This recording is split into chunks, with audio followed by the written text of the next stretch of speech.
How are you? You will have noticed I'm indoors. Sorry if my eye line strays to there, because it's a thunderstorm outside, and I've been trying to avoid it, trying to find a time to go out go out to film this super massive Q&A.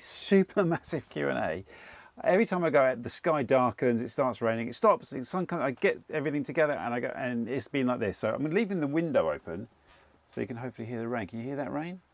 And also hopefully you can hear Leighton Orient, who are playing down the road there. I don't know, I've heard a few cheers, could be the away supporters. So we've got 93 questions in a couple of days, 3 days, 93 questions. I'll try and answer as many of those as I can. I'll try not to look at the fold out screen as much as I can. Also, to make this more visually interesting, I've got the 360 camera set up. I know there was mixed reaction to that. Some of you loved it. I love it personally. But some of you are a bit like, oh, a bit gimmicky. But in this room is very small, actually. This is the first time I haven't even checked the background. What's the background look like?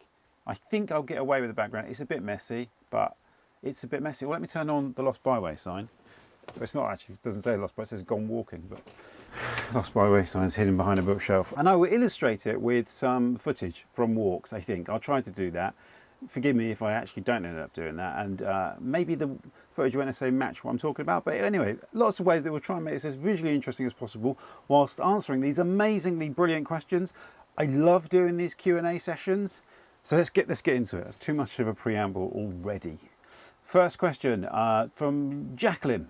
It says, John, what made you decide to do these videos and podcasts? Don't ever stop. They're fantastic. Thanks, Jacqueline. I look forward to them each week. Well, so do I. I love making them. What made me decide to do these videos and podcasts? That's a really good question, because I've been doing it for so long. The YouTube channel started in 2006. So YouTube started at the end of starting in 2005.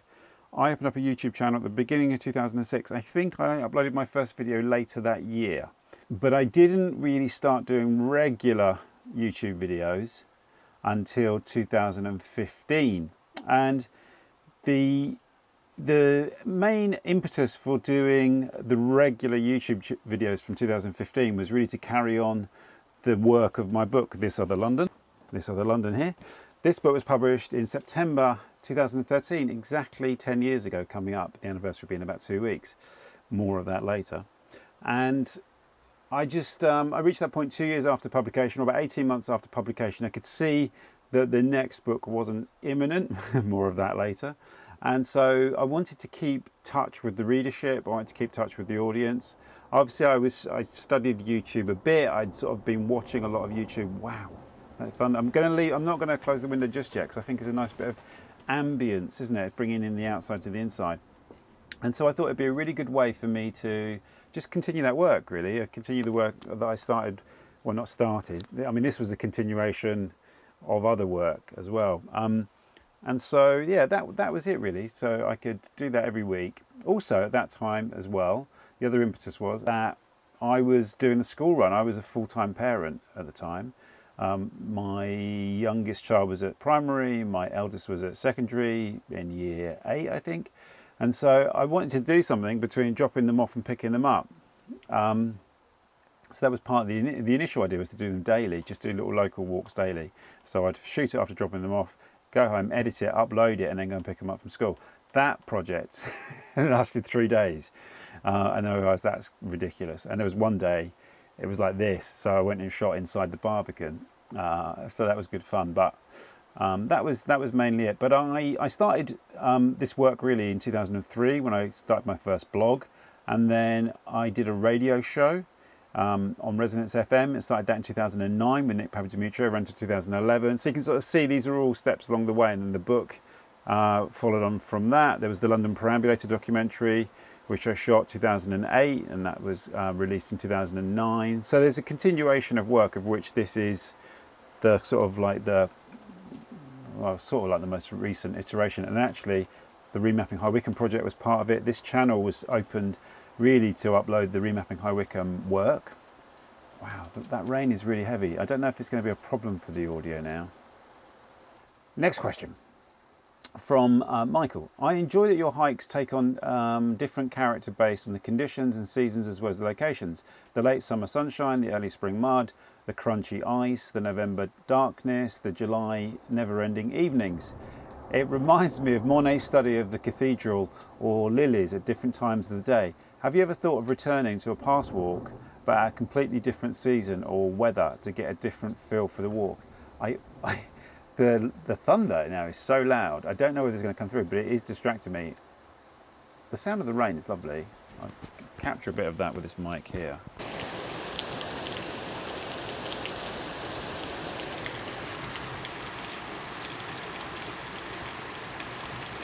But I am going to have to shut the window because that is now really distracting. Have you ever thought of returning to a past walk at a completely different season or weather to get a different feel for the walk? I have actually, Michael. I've considered the one actually that I would consider doing again in a different season is the walk I did through the wonderful redwood trees at Havering at Bower. And I've done it twice actually. I did it once for a wonderful podcast. Rick, I can't remember Rick's surname, but Rick did a wonderful podcast called London's Peaks, where he was going to the highest points in London with a different person. And that's the first time I went there with him. And then I went back, and that was in really freezing cold, wet weather. And then I went back not long after, a few weeks later, when it was the beast from the east. And so it was a wonderful time to go there because it was shrouded in snow and those redwood trees are amazing. But I did think I would like to go there, just a different season when it's not freezing cold or covered in snow. And it is actually one of the sections on the London Loop. So I thought that's the one I would revisit. Yeah, those are incredible, incredible trees. John, I've always wondered what you keep in that rucksack of yours. Your videos are the best. Thanks, Dan. I've been meaning to do a what's in my bag video. In fact, I did shoot one once on a river roading walk, and by the time I came to edit it as a separate video to the walk, I changed most of my most of my kitting because I did my boots and my jacket. I changed my jacket, my boots. Shooting the video, I realised my shoes or my walking boots had a massive hole in them down one side. So I will do another one of those. I must do one of those.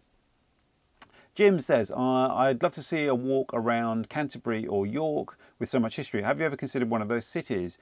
Keep up the excellent videos. They're fantastic. Being someone who works in the City of London, I often think of you and have shared what you have shared as I walk around. Thank you so much. Thanks so much for that, Jim. I love the idea of people out in the world thinking about the videos. It's really great. I have thought about those two places, actually, Canterbury and York. I've been to Canterbury a couple of times.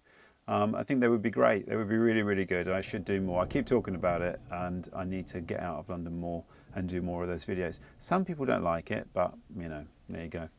Mr.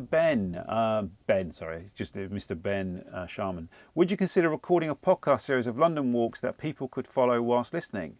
I would, Ben, and I have done that on Resonance FM between 2009 and 2011 with Nick Papademetrio. I will link those to below. I have also started working on a podcast series with a really wonderful location recordist, a brilliant sound recordist, and we've recorded one episode already around Poplar and along the Lee Navigation, sorry, not the Lee, the Limehouse Cut, and then a little bit of the Lee Navigation. And so hopefully we will pick that up in the autumn once there's something big coming up that I'll talk about in a minute. Charlie George, for those of you who don't know, was a legendary Arsenal footballer. If you could spend a month walking around another city anywhere in the world, where would you choose and why? If you could spend a month, well, the answer really is determined by my most recent travel experience. And last weekend, this is Saturday today, last Saturday I was in Florence in Italy with my two sons. And I've been to Florence a few times before, but certainly not the first time I went there was 26 years ago in August. So I've been to Florence, I don't know how many times, I can't tell you, like 7 or 8 times or whatever, but it just blew me away again. It seemed more beautiful than it's ever seemed. And so I would be Florence. I would love to spend a month walking around Florence. And I think it is endlessly fascinating, although not a particularly big city, but that would be the place. And also for you as viewers, oh wow, I mean, it's just stunning, really, really stunning. JP says, hi John, I wanted to thank you for your various trudges around the metropolis. It's my pleasure. I love making those videos. I would love to be out there today. I don't know if you heard that crack of thunder then. When I was young and poor and ironically living on Battersea Park Road, walking was all I could afford, and I don't regret a moment of my various perambulations around early 2010's London, and your videos fill me with nostalgic joy for that period. Oh, that's really lovely. Thank you so much. That's a really lovely sentiment. On that basis, I was wondering if you'd ever feature neighbouring Queenstown Road. It always seems to me to be underappreciated and full of histories. Apologies for the long comment. Keep on doing the amazing job. Thanks, Jack. I was Jack. My first reaction, Jack, is surely I've covered Queenstown Road. I say that because it's in this book, but maybe I've not been back. I've filmed around Battersea with Ian Sinclair, but maybe we didn't go to Queenstown Road. So maybe that's, yes, I would, basically. I would, yeah. I want to do something on Clapham. There's a really interesting part of Clapham that I stumbled upon last year. And I thought, well, I really want to go back there. And I mentioned to somebody, I think it's not, I think they might call it Clapham Village now because of, the way they do that. But I think it might have been a project, like an estate that was developed in one go. It's really interesting housing around there. I think it's industrial housing. So, and Queenstown Road would fit in with that. So yeah, I'll add that to the list. I will put that on my list of walks. Thank you. Richie says, I love the historical context that you provide in the walks. Always fascinating. However, I'd like to ask if you have a favourite modern London building, maybe one constructed in the last 20 to 30 years. Oh, 20 to 30 years is a little bit difficult. Well, I was going to say my favourite modern buildings in London, I mean, also deliberately modern, are the Barbican and the Royal Festival Hall. So does that count? I know they're significantly older than 20 to 30 years, but they are modern. Within the last 20 to 30 years, do I have a favourite? It would be a railway station, actually. It would be something like, I actually quite like the new Elizabeth Line station at Tottenham Court Road. I think that's kind of quite epic. It's like a space station. Walking through there is like you're on a space station. I know it's not the whole building isn't new, but there's quite a lot of that's new. So I'll say that one. I'll say Tottenham Court Road, Elizabeth Line. It's kind of amazing. Actually, all the Elizabeth Line stations I've been to are pretty amazing, actually.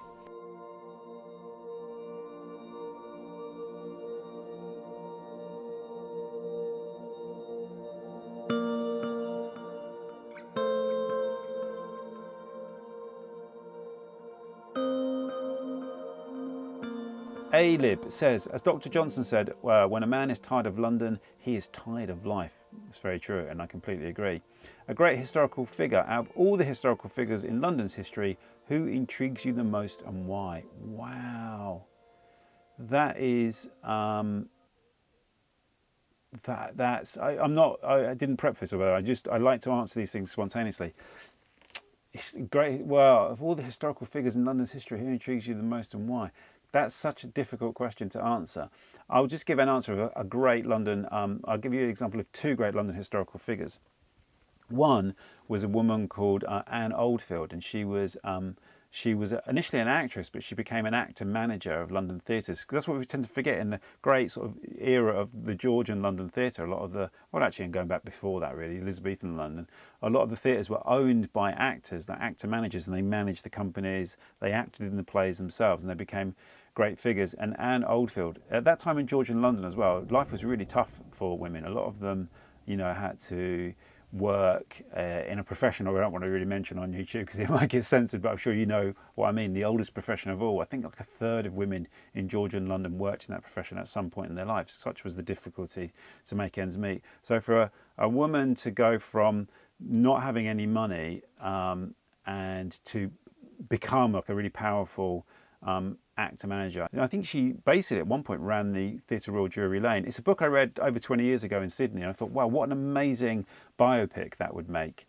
That would be a really fascinating biopic. I think it was called, the biography was called Gay Was the Pit. When I read that, I was like totally entranced by it. And another really fascinating London historical figure, actually from, I think slightly earlier, and another woman was a woman called Moll Cutpurse.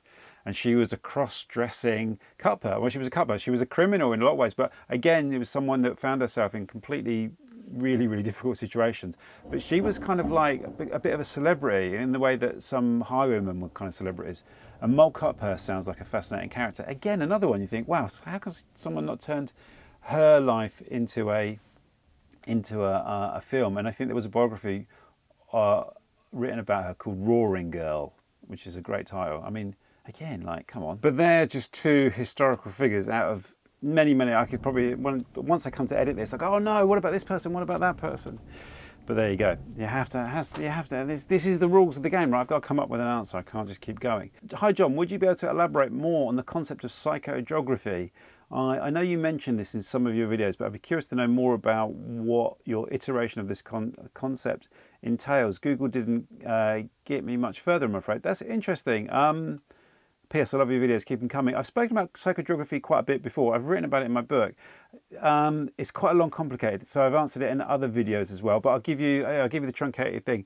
Psychogeography, for those of you who don't know, was part of really a program that was kind of developed by a group called the Situationists International. Well, they were the Letterist International, became the Situationist International, that kind of were first active in France in the 1950s.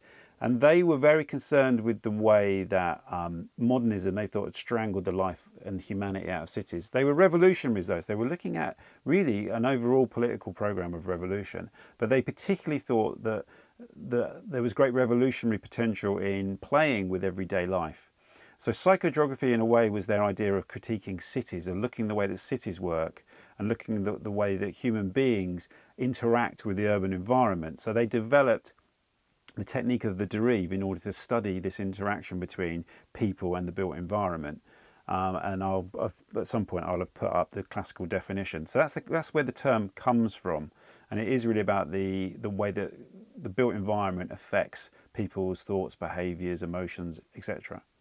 And the derive, the walking around the city, is a technique for studying those articulations that exist. And it's it's highly relevant. It's highly relevant because cities are planned and built, and they're built and planned in certain ways, and that has an impact on us. So that is the classical definition. But then what happened was, when the idea came to the UK, when it was imported here, we already had a kind of like an earth mysteries tradition here of, Alfred Watkins and his ley lines. I think that book was written around the turn of the early 20th century. And we have that idea of kind of Celtic mysticism. We also have a really strong tradition of radical rambling, as a radical act of challenging land rights and access to land and all of that. So that exists. The ramble books I talk about a lot, written in the 20s. Then, they're certainly not French intellectuals, but they were looking at walking as a kind of radical act in a lot of ways, or walking as a form of self-expression, walking as a form of liberation, if you like. And so when psychogeography came here, it kind of got mixed up with that because we're a lot less intellectual than the French.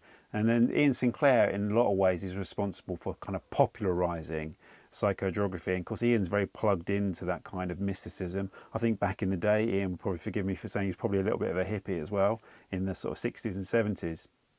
And so you get almost this kind of beatnik version of psychogeography emerges, which embraces mythology and folklore, and a bit of woo, if you like, with this kind of idea of, unraveling the built environment and making our own subjective response to it.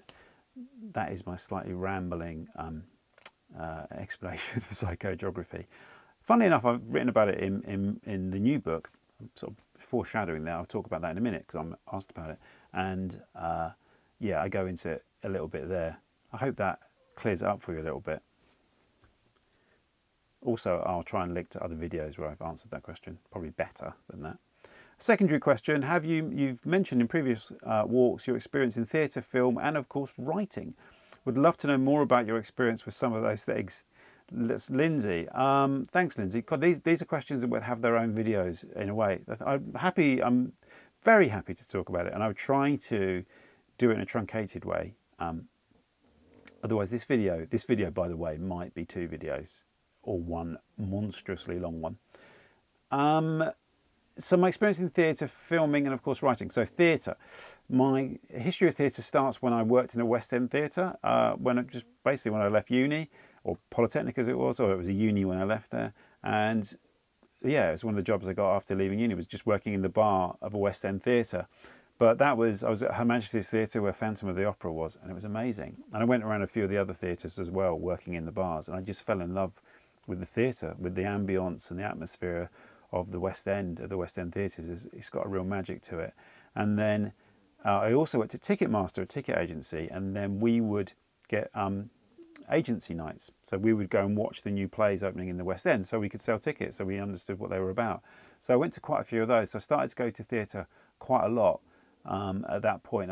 That's when I was in my early 20s. I was about 22, 23 years old. So I loved it. I absolutely loved going to the theatre. And then a little part of me thought I wouldn't mind having a little crack at writing for the theatre. And I thought in order to do that, I would need to maybe understand what it's like to act on a stage to make me a better writer. So when I went backpacking, I ended up in Sydney, at which point I thought, well, I'm on the other side of the world. No one knows me here. I can go and do some acting. And, if I make a fool of myself, no one will know me. So I went to the Actors Centre at Sydney and did an improvisation course. And then I went to the Australian Theatre for Young People, ATYP.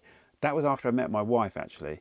And my wife was an actress, and she was doing quite well at the time, but she was doing, she'd been in a couple of films, small roles in a couple of films. I've talked about this before. I even did a little montage. I'll link to that below. And Heidi had done some theatre as well, and really good, excellent theatre actress, powerful theatre actress. And so she encouraged me to do the ATYP thing. So I did a couple of courses at the Australian Theatre for Young People and a couple of performances with them as well. And I loved that. I really enjoyed it. And then when I came back to the UK, I studied theatre directing at City Lit. And then one of the outcomes of that was we formed a little theatre company, the people on the course. And we did a few of these sort of theatre showcases, and I started writing short plays for that. So I had like 3 or 4 short plays performed. And that was really good. And I acted in those as well. And we did good fringe theatres. We did the King's Head, the Hen in Chickens, and the Union Theatre, I think were the 3 that I remember most. Great fringe spaces. And then from that, someone saw it and invited me to take part in a sketch comedy show at the Riverside Studios, which felt like a big step up. That's sort of a professional theatre space. Dave Gorman was performing there at the same time, the wonderful Dave Gorman. And yeah, Stuart Lee was in the main house. Stuart Lee and Richard Herring were doing their show for TV in the main house. And so I did that every Sunday for about 6 months, writing and performing these. I wrote these musical sketches that were like about 10 minutes long to close the show, using the actors in the show, and I performing those. And that's where I met Russell Brand, for those of you that are going, oh, it's a weird connection with those of you who have picked up on that. If you haven't, that's cool. So Russell was one of the people in that show. And this is 1999, a long time ago. So yeah, that's mainly my experience of the theatre. And then I kind of went away again. Yeah, that's kind of, it sort of pretty much ends there. I still love going to the theatre, of course. Filming comes a bit later. I started making Super 8 films in Sydney. I used to work at a theatre where they had the Sydney Film Festival, fell in love with the idea of making films, saw Gallivant, I've talked about this quite a few times, Andrew Cotting's amazing film Gallivant, and I said, I'm going to start shooting on Super 8 rather than trying to write films. All the way, by the way, like writing's been my love since I was about 18, so throughout all these things, I was always approaching it from the point of view of writing. So I wanted to write theatre, I was writing screenplays when I was in Sydney. Yeah, exactly. So writing's been a consistent throughout. I bought a Super 8 camera, started shooting on Super 8. My wife had a camcorder that we used to use for filming auditions. I used to film on those. I used to film those with her, and we started shooting video. But I really wanted to make films with Super 8. So yeah, I was doing that for a while. And then the big leap forward in a way, I made some videos for a project I did with my sister. I made some films, some Super 8 films. And then I went to work for Russell Brand's production company. And that's when I started to learn sort of more, in inverted commas, professional filmmaking and internet filmmaking, although I'd already made some stuff for the internet. So yeah, that's mainly, and then I made my first feature documentary in 2008. So I didn't really know what I was doing, but I was going in as part of my job and pitching documentaries to the BBC, Channel 4. So I thought, oh, and I got one commissioned. And they said, who's directing it? And I said, me. And it was going to be like quite a big documentary for BBC Two. And I thought, I've never directed anything. I've made some Super 8 films, which actually people really liked. And that did kind of get me the opportunity. But I thought, yeah, but now I've got to make an hour of television. And I knew on paper what an hour of TV looked like, because I'd written the treatment. But I thought, now I need to learn how to make an hour of TV. And that's really when I started making the London Perambulator, was my way of like, okay, how do you practically make a documentary? That was long. I'll try and edit that down. And writing's been throughout all of it, really. I've been writing, all of that involved writing, and I'm still writing, and more of that in a minute. Would a video about pagan London be a possibility? This is from Tom. My wife and myself have travelled down from Glasgow several times to recreate some of your walks with the Great Ian Sinclair. Thanks, Tom. It would be, Tom. I mean, there's a lot of pagan London in my videos, but as a subject, it's a good idea. Yeah, it's a good idea. I mean, or I could do an edit where I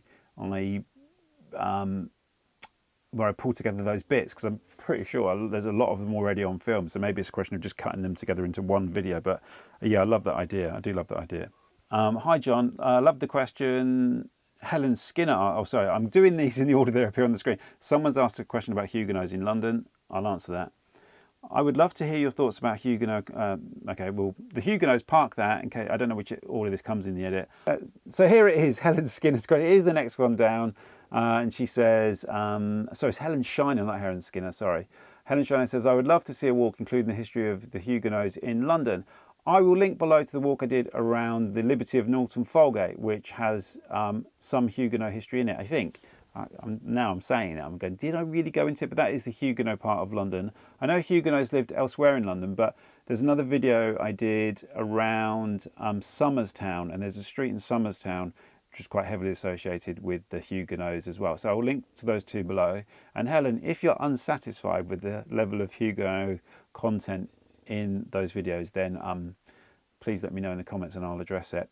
The thing with all of these, like the themed videos like Pagan London or Huguenot London, is, as you all know, if you watch the videos, is they're walks. So I go on a walk. So if you've got a video, a subject where the locations are in multiple different places, that's not really the kind of thing I do, because I would, I'd have to walk between them, I guess, and that means most of the video would be spent travelling between those locations. But why can't I do something a bit different every now and again? I have been trying to do different things, like going up the river roading in a coracle. In fact, I think there's a question about that. Hello, John. Would you be up for a sidelining guided walks? Thanks for all your amazing films. Thank you so much for that question, Paul. And there are a few asking the same thing.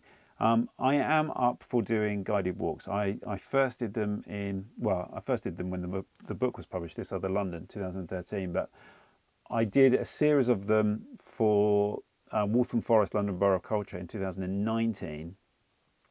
And I think I did like 10, altogether. And I really enjoyed it. And after that, I thought I really want to do this more often, just because of the interaction. And I had a co-host on the walks with me as well, an artist that I really admire. And there was sort of a series of artists, local people with great knowledge. And they were great experiences. And I thought, I want to keep doing that. And of course, then the pandemic happened. By the time the next spring came around, we were in lockdown. And so I didn't do it. And I've never returned to it. To be honest with you, part of the thing stopping me is I've never organised them. So I've done a few now over the years, but I've never organised a single one of them. So they're always organised by some sort of organisational group. I've done a few for the Women's Institute locally, residents associations, Waltham Forest on a number of occasions, festivals, that kind of thing. So I'm unlikely to organise them. So, Paul, if you are a member of an organisation in London or some group who would be prepared to organise it, and then you just commission me to kind of lead the walk, that would be my preference. It's just there's a lot about the organisation of it which puts me off, basically. But yeah, it's something I intend to do more of. I'd love to do more of it. Lindsay, hi John, I love your content. Thank you, Lindsay. I visit often from Canada and have taken several of your walks and attempted to repeat them myself. Great. Although I do tend to stop in pubs you mentioned. My question is, how do you determine which areas you start your walk in? Is it whatever comes to mind, or do you purposely try to cover areas as a continuation from a past walk, areas you have not covered? I love when you cover some of the lesser known, less popular parts of London. It's not as systematic as it used to be, actually, to be honest with you, Lindsay. A lot of it's gut. I've got a really long list of videos I keep on the Notes app on my phone and on my desktop. And so I just put them up there, like I'll put the Queenstown Battersea idea up there. And then when I come to plan the walk, I'm really looking, I don't want to spend ages getting there, travelling. So I'll think, well, you know, what's the station that will get me close to where I want to end up? Sometimes you think, is the walk as well, is it a destination where it's the end of the walk, or is it a place where I start and then I walk on from there to somewhere else? So it varies really. A lot of times it's based on getting close, but not so close there isn't a walk. I want to give myself a few miles to walk, and I don't want to spend ages on public transport getting there. That tends to be it, and I try to go to New Year's. I try not to go back. Now some people will be going, hang on a moment, you've done a million walks around Leighton and Leytonstone, you've done a million walks up the Lee Valley, you've done a million walks in the City of London. And that's very true, because London's endlessly fascinating. So I do return to lots of areas, but I also all the time am trying to go to new places and trying to cover parts of the map that I've not covered in the past. I love your London walks, says TexMed. I love your London walks, but would you consider some other cities? I enjoyed your Oxford walks and the other walks outside London. I'd love to see more. Yes, especially enjoy university towns. I would love to do more. I will do more. Just the planning really. I need more time to do it, but I do really want to do more. What has been the most meaningful or thought-provoking conversation you've had during your walks? Wow, meaningful or thought-provoking conversation you've had during your walks? Too many, Niels. One of the best conversations I've had during my walks. I mean, I know you probably don't mean someone that I've gone on a walk with, but the recent Medway walk I did with my friend Professor Kate Spencer was brilliant. And really, when you walk in a landscape with someone like that who has proper knowledge, I mean, Kate did her PhD along the Medway. If you haven't watched that video, please do. It's great. And Kate, her depth of knowledge is so extensive, it just makes the whole landscape look different. And that was really meaningful and thought-provoking. Like I say, my experience of walking the Medway was utterly transformed by walking it with her, when she was bringing the level of knowledge that she brings with that, and also the way she communicates that knowledge. She's a great teacher, a great communicator, and so that was really meaningful and thought-provoking. Mary says, hi John, is there any area of London that makes you feel a bit sad when considering how much history architecture has been lost to modern development? Well, the city, obviously, the City of London, but obviously it hasn't really been lost to, a lot of it hasn't been lost to modern development, but a lot of it has. It's really sad when you see like some of the churches, for example, that have gone, you know, they were demolished sometimes for development purposes, some of the medieval churches. Some of the street plan of London's been affected by modern development in the City of London. I just think we preserved lots, but we've lost so much of it meaningless. If you look at sort of Upper Thames Street, Queen Victoria Street, a lot of I mean, that's not necessarily that modern development, but some of that's really grotesque. When I looked for one of the lost churches recently, where a tower was left, and when you saw that had been demolished to make way for a telephone exchange, and that telephone exchange had been demolished to make way for this other modern building that sat right on the Thames. That was a bit depressing. I thought that's a bit grim. And that section, sort of Upper Thames Street, is just not very pleasant at all. And you think some of it was lost by the Blitz. Admittedly, some of it would have been lost in Victorian development, but that makes me a bit sad. Parts of the city. Ray says, I left London in 1978 tooting. I love your vids. I'm living in Galway, west of Ireland, but cannot resist your city walks. Thanks, Ray. Woodside Walker. I've lived in Shropshire all of my life, and I'm still blown away when I find out something I didn't know before. Have you ever recently found something out about London that surprised you and made you say, well, I never knew that? Yeah, all the time. I mean, all the time with Sidewalk, I'm always discovering things about London that I just didn't know before. It feels like every time I do a walk, I kind of it blows me away. I mean, one of my favourite things that I discovered recently was that crypt, All Hallows by the Tower, with, you know, those Saxon stone crosses, you know, stone crosses, stone monuments in the basement of that church. It was like, wow. I studied there. I studied at Tower Hill when I was, you know, I spent every day there for like 3 years when I was 18 to 20. And I had no idea that across the road there was a crypt full of this, this Saxon stonework. It would have blown my mind if I could have seen that as an 18-year-old. And I only went there at the end of last year, you know, at the end of just around Christmas time. So that really kind of did blow me away. There's lots of things like the whole elements, the Bronze Age kind of remnants in London. You know, the bridge that was at Vauxhall. There was years and years and years where I never knew that at all. Wow, the list is kind of endless. There's lots of things. The Roman roads that run through the area, the possible Roman road that ran across Wanstead Flats along the avenue where I've walked. I only sort of discovered that when I was doing my Wanstead Park video, and I was going through the archaeological reports, and there was that theory that that was a Roman road. So much. DP Eastman, if you were to draw the route of all your walks around London onto a map, I have thought about doing that. What do you think would be the two most distant points that you could connect with a continuous line? Put another way, what are the furthest points you could claim to have walked between? Right, okay. Even if it took many outings to complete, obviously apply whatever rules or nuance you like, but I think the order or direction of travel of each leg shouldn't matter. I might have misinterpreted your question, but I'm going to give you an answer anyway. That's the rules of this. So I think the longest walk you could do in London is the width of London. So I can't remember the exact name of the place, but from the edge of the London Borough of Havering to the edge of the London Borough of Hillingdon, Uxbridge, that's the longest. I think it's 44 miles, I think, or something like that. And I did think about trying to do that in a day, what kind of day that would be, which is 2 miles an hour. It was something like 2 miles an hour for 24 hours. And I have certainly walked to, I've walked to the edge of London in the east, and I've walked at the edge of London in the west. So that would be it. That would be it. DP Eastman. It would be from the edge of Havering around sort of Harold Wood, to the edge of Uxbridge on the other side, and that is 40 odd miles, if that's what you mean. Obviously that isn't a walk that I did, but I don't think that's what you're asking, is it? That would be it. North to south, I've been to the north. I think I've walked beyond the northern border of London, and I've walked out through around the southern border on the London Loop, but I don't think that's as long. If you had to leave London, England, and move to a new city, country, where would you go so you could still do this type of content? Well, if you could still do this type of content is interesting.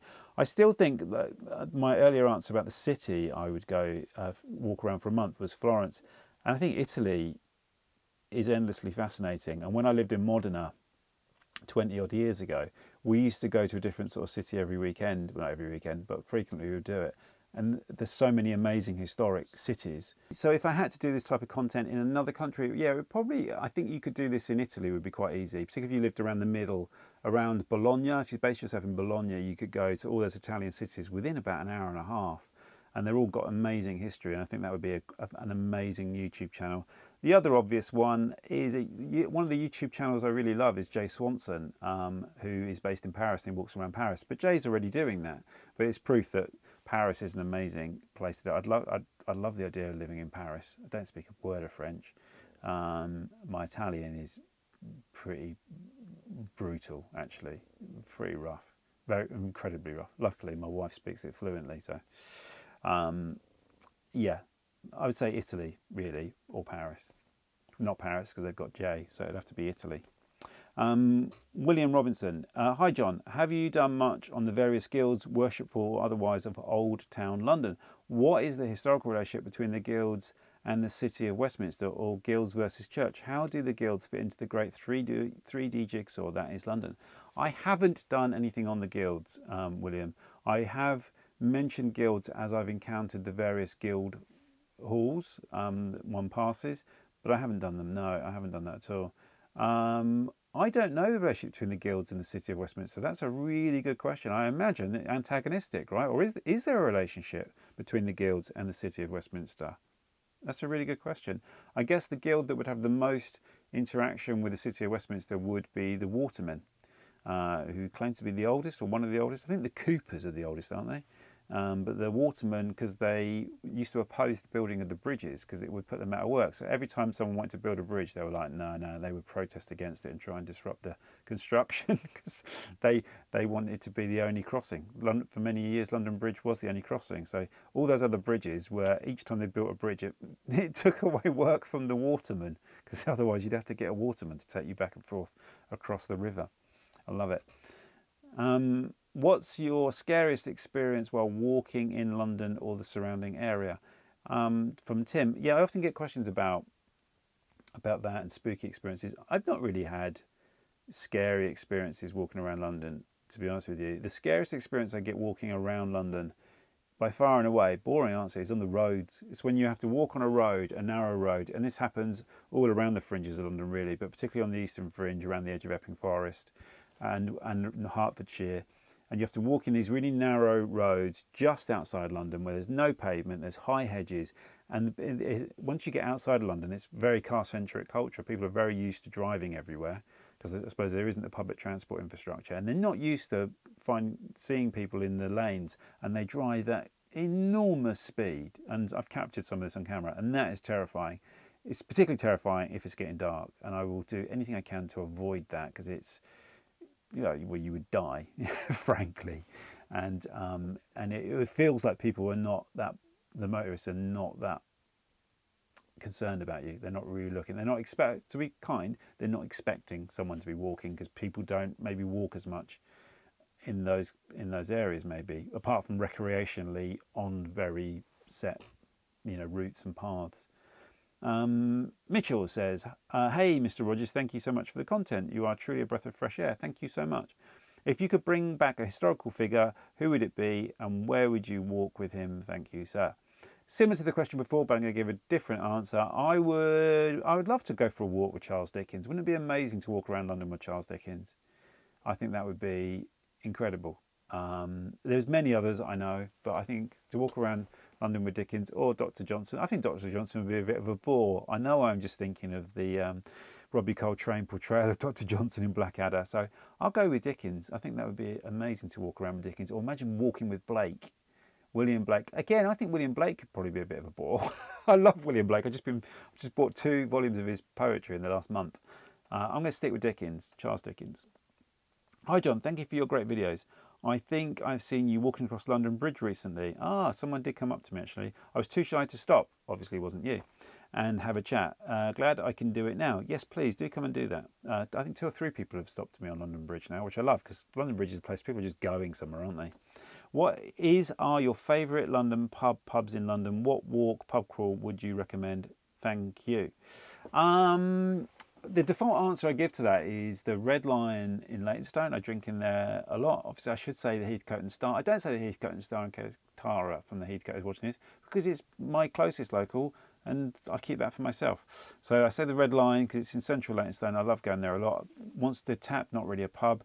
My favourite, I always used to say the Princess Louise, and I realised I haven't been in the Princess Louise in Holborn, as people would like to correct me. I haven't been to Princess Louise for ages. It is one of the great London pubs. Lately, when I've been meeting friends, I've been going to the Coach and Horses in Soho, and I've developed a real affection for it. It's not a great pub, I don't think, but it is a good pub, and it's got a really nice convivial feel to it, the Coach and Horses in Soho.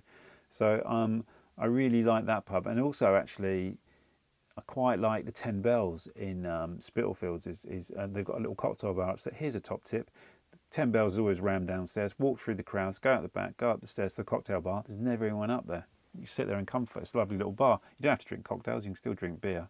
I think that's it. I don't go to as many different pubs as I used to before. I also really like the Samuel Smith's pubs in London. So there's quite a few of those, but the one I like the Chandos in St Martin's Lane. That's a really nice one as well. I often meet friends there. I know some of you will be going, what about East London? What about East London? Well, yeah, you got the Red Lion in Leytonstone. I used to love the Leyton Technical, but they closed it down in Leyton. It's terrible, isn't it? What walk, pub crawl would you recommend? I think a pub crawl someone tried to get me to do last Christmas, maybe we'll do it this Christmas, is Fleet Street. I think Fleet Street would be a great pub crawl. I don't do pub crawls. Come on, it's a bit yobby. Do you know what? I don't mind telling you, I mostly go to the pub on my own. I go to the pub with my wife once a week. Other than that, I go on my own and sit there and read a book and write my notebook. There you go. If for some unforeseen reason you were granted one last wish, I don't like the idea of being granted a last wish, that's a bit morbid. Which of the many perambulations you've completed would you choose to do? As an extra feature, what would be your preferred pub pint at the end of said walk? Oh, that's Michael, that's a bit morbid. Obviously it would be, if I had to take one last wish, do one final walk, it would be a walk through the village where I grew up. It'd be a walk from High Wycombe to Woburn Green, and I don't know where I would go. I don't know the pubs around there anymore. Maybe the Falcon at Woburn Moor, pub I haven't been into for a very long time. Or I'd carry on the walk up to Beaconsfield and go for a pint in the White Hart Hotel, which is where I used to drink when I was like 16, 17 years old. But it's a very morbid topic, but it would be through the area of my childhood.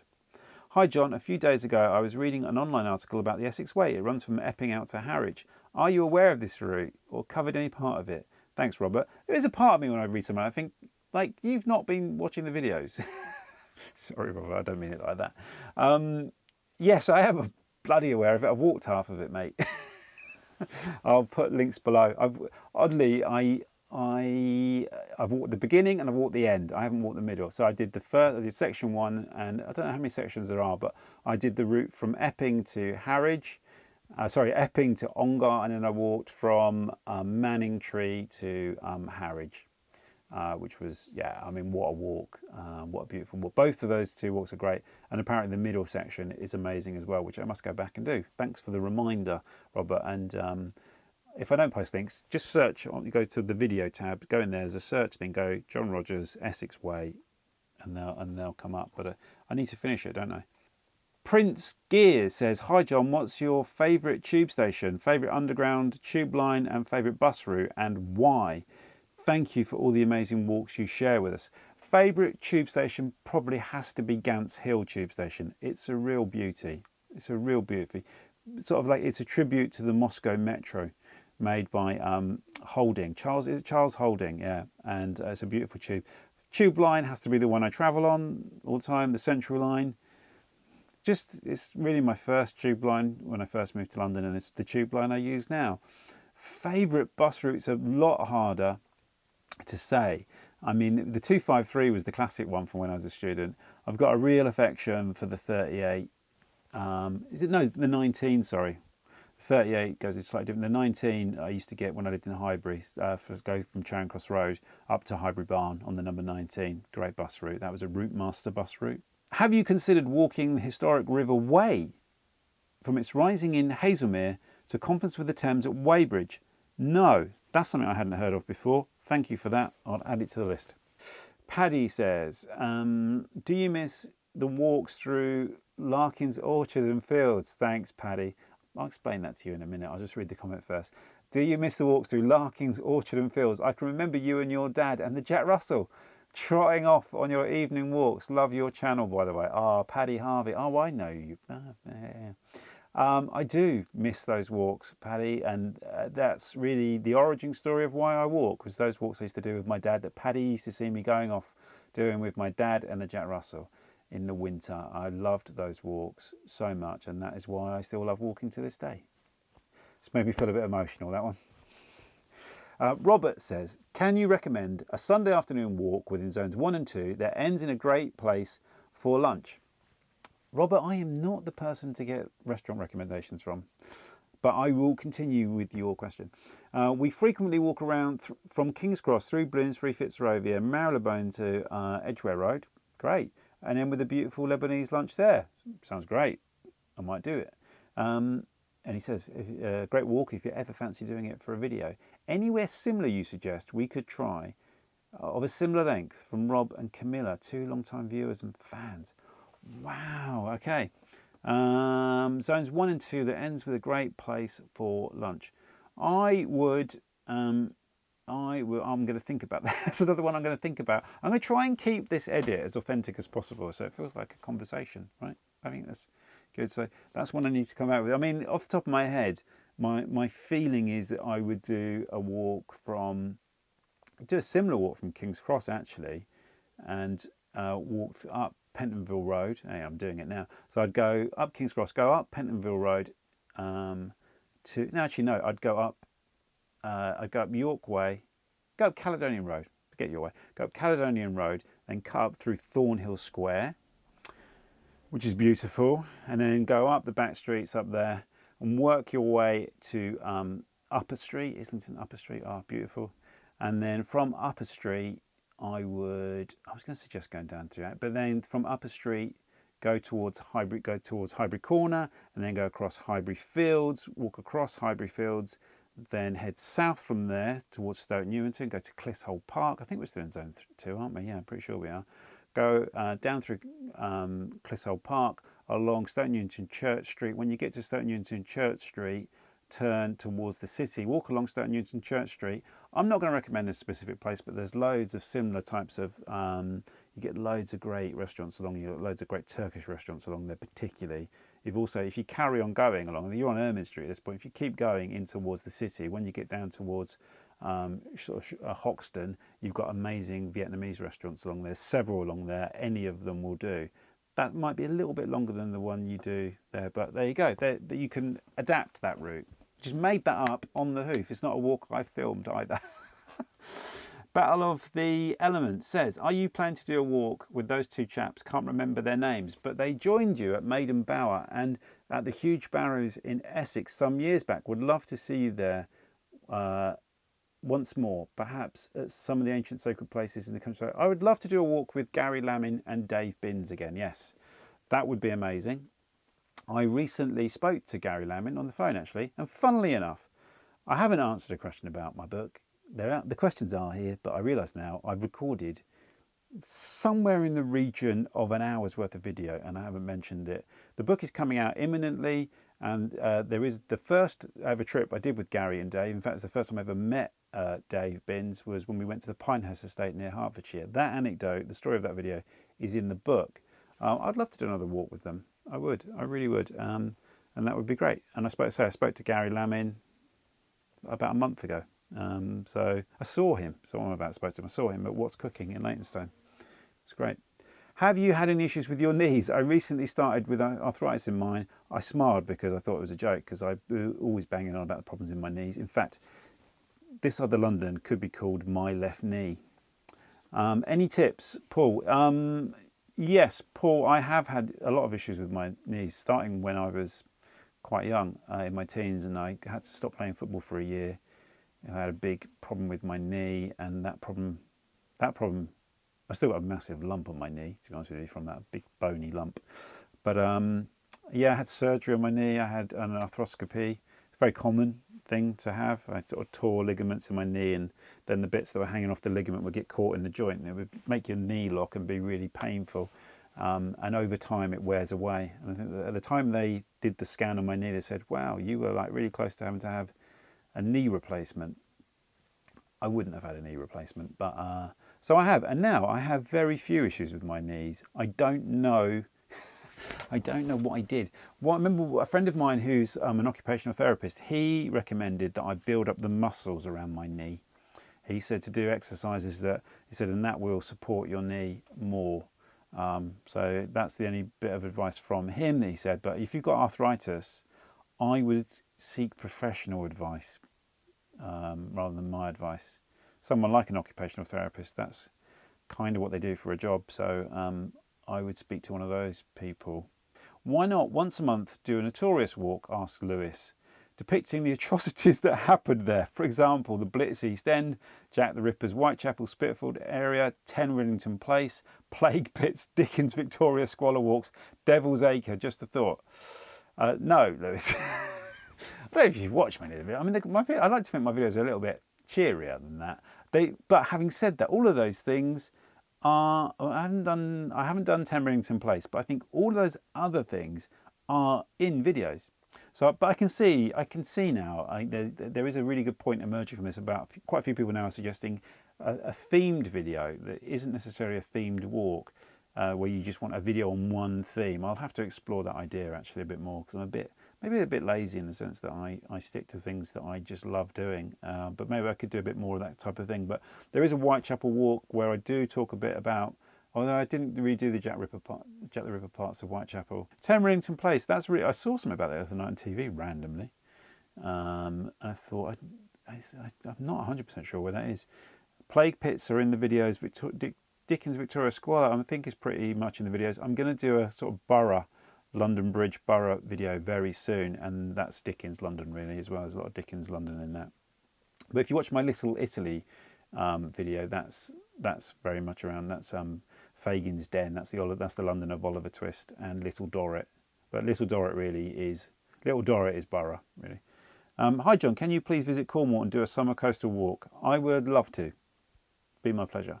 Ian says, hi John, where do you think is the most relaxing place in all of London, or maybe even the top 3? Do you know what? I like to answer with the most spontaneous thought that comes to my mind. And that was when we went to Arnold Circus, when Hayley came with me, and we went there in May, was it May or June? And it was such a beautifully peaceful place. All around, the noise was deafening. You know, I was like, because I'm recording audio, I was like, I don't even know if this is going to come through. The traffic noise, particularly along Kingsland Road, was just like, it was horrendous. And then you step into Arnold Circus and the deafening, well, the loudest sound there was birdsong. It was so unbelievably tranquil. It was really lovely. And my other place, actually, I've always found incredibly relaxing, incredibly tranquil. It actually, right in London, is in the Highbury Fields. I've always really loved Highbury Fields. And the other place, actually, and this is a little bit facetious, it is in London, is right in the corner of London, Yardley Hill, Yates's Meadow, Yardley Hill, and it's right in the northeast corner of London. That's where the boundary is. And you stand at the top of that meadow. There's rarely anyone there. And you look back across all of London. It's just, and you're looking over the treetops of Epping Forest, and it's Chingford essentially, and that's a beautiful spot. That is, those 3 I would say. Andrew says, would you consider doing a meet and greet talk in a pub at some point? Yes, Andrew, I will do that, and I will do it to promote my new book, Welcome to New London: Journeys and Encounters in the Post-Olympic City. And also, I think someone suggested doing one up in Hertfordshire. I'd maybe love to go back to and do one at that pub in Ware, the Waterside Inn. But yeah, I'm well up for that. If anyone wants me to do like a little kind of talk about the book, if you can get like, I don't know, some people together, there have to be a lot of people, I'll come to that place and talk about the book. Yeah, in a pub. Get a room in a pub. Let's do it. That would be really cool. I'd like that very much. R.E. Patel says, how tired are you after a walk? Once I get home from a long exercise, I have to sit down for at least half an hour or an hour before I can do any sort of housework. To be honest with you, that sounds like a really wise thing to do. I think that's a great idea. Always have a rest. I mean, I tend to have a rest in a pub. It depends how long the walk is. And also if I'm making a video, because if I'm making a video, I'm doing this for the whole time as well. So if I do like a 12-mile walk and I'm like yabbering away for 12 miles, it's quite mentally exhausting as well. But it depends. That's a terrible answer, isn't it? Yes, if I do like a 20-miler, I'm pretty worn out after 20 miles. I'm knackered, frankly. And if it's hot and I do like 20 miles in the heat or even 15 miles in the heat, I'm pretty tired afterwards. But yeah, sometimes I'm very tired, sometimes I'm not. Sometimes I'm quite fresh. Up to 10 miles, I feel quite fresh. Anything between 12 and 20, I can be pretty tired afterwards. Yeah, having a good rest is a great idea. Christine Duke. Hello, John. I just wondered if you would be interested in some facts of Leighton around Skelton's Lane. Thank you for that, Christine. I will read that. I don't think that's a question for anybody else, but that's great. If anyone else wants to read that, that is on the community post down there.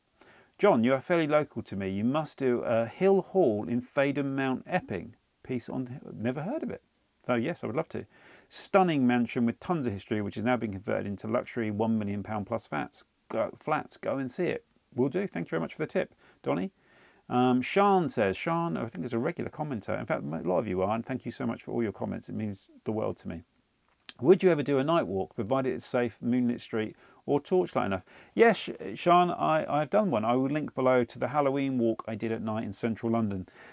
The problem there is, even in central London, it's like really dark to film, so you've got to walk around with I've got a light on the camera now actually, but walking around the streets you've got to walk around with a light and you can't really see anything, so you've no point going this building here.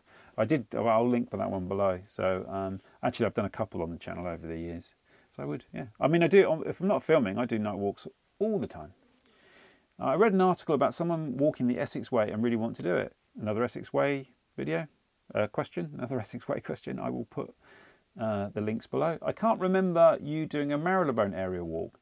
Even if it's an update, I would really enjoy a slow history walk around there. Yeah, I could. That's Robbo Jackson, another regular commenter. Yeah, I should do. I mean, Marylebone is in my Tyburn walk, so I just passed through Marylebone at night. As it turned out, I think it was dark. I was getting dark when I went through there, but I didn't really walk around the area of Marylebone. I think that would be Marylebone and Paddington. I think would be the walk. And Regent's Park. I haven't done Regent's Park. Again, only when doing the Tyburn. Christopher says, if you were going to take a couple of kids out on a London trip, I only know Soho, where's something interesting? They're about 7, I think. My girlfriend's little ones love your shows. So when mine were that age, Chris, well, a great place to go is Coram's Fields. Kids love it. It's not really a walk, but then you can go to Bloomsbury. So if you go to Bloomsbury, you can go to Coram's Fields. Is there anything else in Bloomsbury? Not a lot. So I take London Zoo, and it's expensive, London Zoo, but God, the kids love it. They love London Zoo. And we used to take them to the museums a lot. The British Museum is brilliant. 7-year-olds love the British Museum. It's really, really good. When mine was 7, we'd do that once a month. It's also really good to go down to the Natural History Museum and go for a little walk around Kensington, South Ken, and then you can go to this massive playground. I think it's the Princess Diana Memorial Playground in Holland Park. It's beautiful. So you can go Natural History Museum, great ice cream there, and then go to the Princess Diana Memorial Playground. There you go. That's a great day out with kids. They'll love that. You'll love it as well. How many pairs of walking boots do you get through each year? My walking boots tend to last quite well. They tend to last about 2 years. I've been wearing Merrill walking boots, and I get at least 2 years out of them. My walking shoes, my Merrill walking shoes, which I featured in a video during lockdown, I think that was 2020, they're still going strong 3 years later. So I've recorded so much video, by the way. Andrew Ramsey says, hi John, would you ever do a walk with Russell Brand around his hometown of Grays? Andrew, and this relates back to the thing I talked about, my history in the theatre. I've done that, Andrew. We didn't go around the whole town, we didn't do that. We went to Russell's house where he grew up, and then we walked through the streets to his old school. And gallingly, I filmed all of it until we got to school and the tape ran out, and I didn't have a spare tape because I hadn't even really been expecting to film anything other than the house. That footage ended up in a Channel 4 documentary. What was the Channel 4? I think it was the one with Frank Skinner I think it's called Skinned. But I think also some of it's on YouTube. I'm pretty sure some of it's on YouTube. I will try to find it on YouTube. And we did that ages and ages ago. I think it would be quite difficult to get. I don't know if Russell ever goes back there. He might do. I'm going to have to. I rode to Grays 3 weeks ago. I can see where Russell developed. Oh, I'm not reading that comment now. Okay, I've got a minute on my card. Hi John, hope you're well. Do you have a driving licence? If no, have you ever driven a car, or do you dislike cars? Thanks for the great walks. Minnie James, regular commenter. I don't have a driving licence. I had about 3 driving lessons with my dad's friend when I was 17. I moved to London and have never needed to drive ever since. Do I dislike cars? I dislike the volume of cars. I understand why people have them, but I think we'd be better off without them mostly. Do I ever get in a car? Of course I do. I appreciate it when people give me a lift in their car, but I don't have a licence and I've never driven. And I've never felt the lack of not being able to drive. So yeah. Okay, I'm going to upload some footage and I'll be back in a minute. Wow, what an epic. I think it comes out 1 hour and 2 minutes. I've literally just finished editing it now on Monday afternoon. It's 1:05 on Bank Holiday Monday afternoon. I shot that Saturday afternoon. If you've got to the end, thank you so much. That's long. I cut very little of it out. I cut about 10 minutes out of stuff. So I appreciate you sitting through that. And yeah, I don't know how to end this video. Thank you so much. If I didn't answer your question, I apologise. You can see the volume of questions that I got through. I was sort of going a bit doolally in the end, to be honest with you. I was going a bit dizzy. Or maybe your question was similar to one that had already been asked and that's been answered, hopefully. Those that I haven't answered, I will try to go into the comments on the original community post and answer it there in text. I would say I'd record another video, but I think that's quite enough of me for now, isn't it? Talking away, yabbering away. Maybe I will do another video answering the rest of the questions, but I think that is a kind of a massive Q&A. Thank you so much for everyone submitting those questions. Thank you so much for your support. I massively appreciate it. And look out for the book. You know what I'm going to do now? I'm going to export this video, upload it, and once it's uploading, I'm going to upload my book to the publishing platform.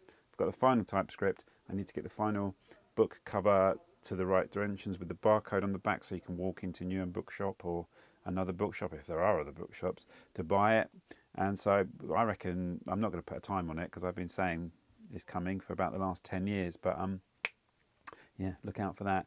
I look forward to seeing you on the next walk, wherever that may be. It's not going to be in here, that's for sure. The sun is shining. I'm going to go out. Once I've uploaded the book, I'm going to go out for a stroll. Whether I'll video it or not, I don't know. But anyway, there'll be a walk next Sunday.